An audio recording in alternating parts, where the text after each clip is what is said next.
So hey there, good afternoon to the people, or good night, wherever you are in the world. So these two tomatoes, I shared a video last week, not last week, just say maybe like a couple weeks ago, about them coming up on their own. Yeah, like I didn't plant these, I had tomatoes in this vicinity, last year, and these came up on their own. So thankfully, these are new ones that I planted recently now. But these two came up on their own. They're looking strong and beautiful. They would probably be twice the size, but I actually like mold them up so high, when they were younger. So like a lot of it was like covered, from me molding up. So give them that strong firm base, to start with. So in a couple weeks these should be like way, getting huge and soon start showing sign of bearing, I'm sure. These are my others.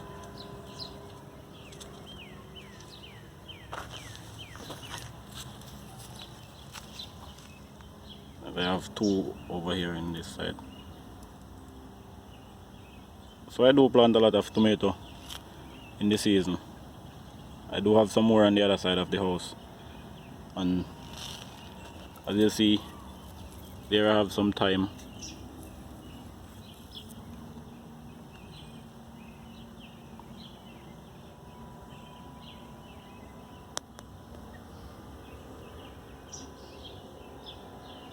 See some wheatgrass I planted last season, and it didn't came up in like a lot, but these came up, and I see that there's a lot of seeds in these, so I'm gonna be taking the seed to replant. Here I have a nice eggplant. Same thing, I did mold it up so much when I planted at first, so like look a little low to the ground, but I'm sure it's gonna get like super tall in a few weeks from now. I have some eggplant already coming on. Here I plant some Swiss chard. Those of you who know how Swiss chard. It's a reddish green vegetable, with white leaf. It's beautiful and it's a healthy plant for you. So that's some Swiss chard. Here is some other Swiss chard. Here I have a Brussels sprout. So in a couple weeks this Brussels sprout should be a huge plant as well. Here's some more Swiss chard. And these Swiss chard I planted from seed. And it's the first time I plant some from seed. Normally I would plant them from, buying already start plant at Home Depot. This season I decided to start my own, and I feel like they're doing great. These are some okras. And I planted maybe like a week and a half ago, or less maybe. Let's say a week and a half tops ago I planted these Swiss chard and okra. Here's some more okra. And there is another Brussels sprout. And funny, this time I have this thyme growing out of the wall here for some years. These are some original plants, I should say. These are some thymes that been growing out of the wall and giving me thymes for like years, And I didn't plant these, they started here on their own. So beautiful, I appreciate that. Some soil.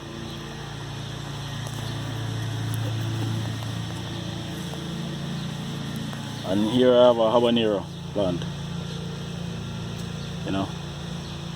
Back in my home country, Jamaica, I'm from the island, we have Scotch bonnet. This is one of the closest I've seen to Scotch bonnet. It's actually a bit sometimes intense, spicier than a Scotch bonnet, because Scotch bonnet does have a lot of flavor.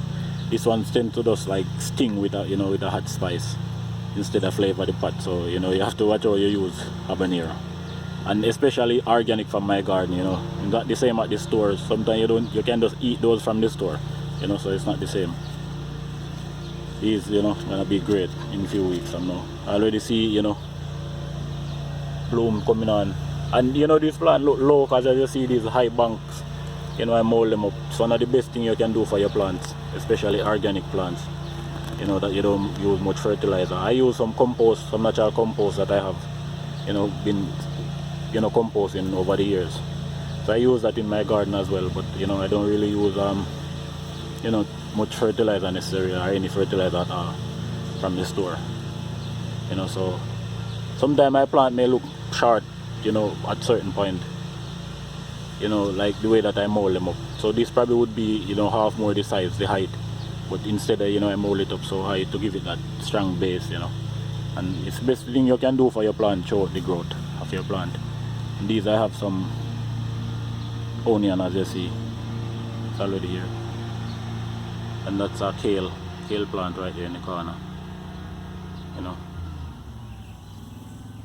And actually this is a sage plant, you know. I didn't feature this really, but, and there's another one done by the other side there that the video was on in the first part. It's a sage, you know. I planted it last year. I did get to cut a lot of it, so these are new shoots, you know. So it's a sage plant. I got it at Home Depot, and I felt like I'm gonna plant it, and they're doing great.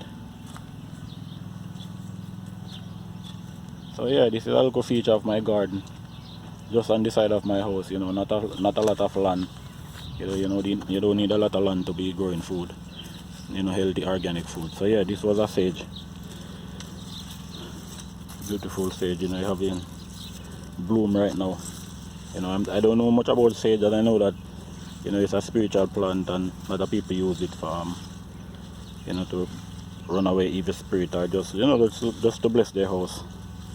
So, you know, I have used it like that before, you know, to bless my house. But I like it. You know, I plant it and it's doing great. And there's some strawberry, you know, it's a strawberry patch I have there. It's doing beautiful always as well. You know, apart from, you know, a lot of time I have the chipmunks, they eat, but you know, everyone gotta eat. So, but yeah, these are my outside garden, you know. So if anyone out there, you know, see this video, wanna comment on it, share it, you know, I appreciate it. And I may start a YouTube channel featuring my garden and some of my artwork in the future, but I may start a YouTube on gardening, you know, giving my own tips, taking tips from people, and you know, sharing good views and eating healthy and growing good food, you know. And you don't need a lot of land. You know, as you know, this is right to the southern side of my house, so I get a lot of sun. So that's what you need: sun, good soil, you know, and you know, water. You know, that's important as well. And you see these tomatoes, like I said, I did start this one from seed as well. So they're not looking like the most healthiest. You know, they were inside the house, so I just planted them maybe like a week and a half ago in the soil here. So I know in a couple weeks they're gonna be looking super healthy.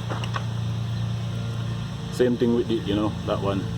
You know, they already have a little bit of, you know, worm or whatever insect eating on them. As you know, it's organic, so you know, they're never gonna stay like this all through the, you know, the growth. They're gonna get big and healthy and pass all of that little bite that they have. But these are my two healthiest, I would say, that came up on their own, and you know, they're gonna give me beautiful tomatoes. I'm not sure exactly what tomato are there right now. Last year, you know, I did reap a lot of tomato, and these came back on their own. And it's not the first I have tomato that came back on their own, you know. But these are the only two that came up on their own. As you know, I till the soil, add new soil, so you know, who knows, maybe I already damaged some plant that was there. I pick out, you know, weeds that was in it. So luckily these got saved, you know, and they're gonna be great. So next generation, so I appreciate it. And you know, whoever watch this video, thanks for watching, and you know, I'll be sharing more videos soon, and I share peace and love to the people of the world, and you know, blessings to all, and keep growing food, you know, because that's what we get in the store. We'll be surprised to know what we're paying big money for, you know. So grow your little, and you know, you don't need a lot of land, and continue living healthy and staying well. Alright, peace, bless.